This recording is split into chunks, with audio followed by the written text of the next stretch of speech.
इतिहास के पन्ने भी सुलगने लगते हैं जब ऐसी महारानियों की गाथाएं सामने आती है। हाड़ी रानी, जिनके विवाह को केवल 7 ही दिन हुए थे और राजा रतन सिंह को मेवाड़ से युद्ध पर जाने का बुलावा आ गया। संदेश सुनकर रानी भी थोड़ा दुखी हुई, लेकिन स्वयं को संभालते हुए उन्होंने राजा को युद्ध के लिए तैयार किया। राजा अपनी सेना लेकर निकल पड़े, लेकिन बार बार उन्हें अपनी रानी का स्मरण होने लगा।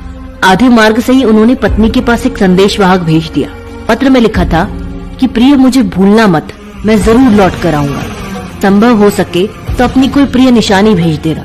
2 दिन तक ऐसे पत्र पढ़कर रानी सोच में पड़ गई, क्योंकि एक योद्धा रणांगन में हर मोह का त्याग करके उतरता है।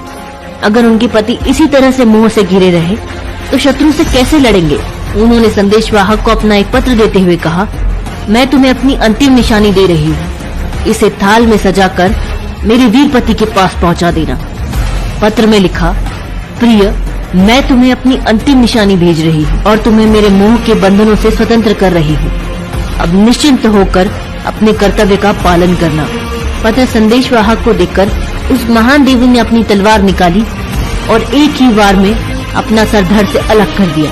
और जब राजा रतन सिंह ने उनका यह संदेश पढ़ा तो वो खुद को रोक नहीं पाए और हाड़ी रानी का सिर अपने कंधे में बांधकर युद्ध के लिए तैयार हो गए। इतिहास साक्षी है कि उन्होंने मुगलों को मैदान छोड़कर भागने पर विवश कर दिया।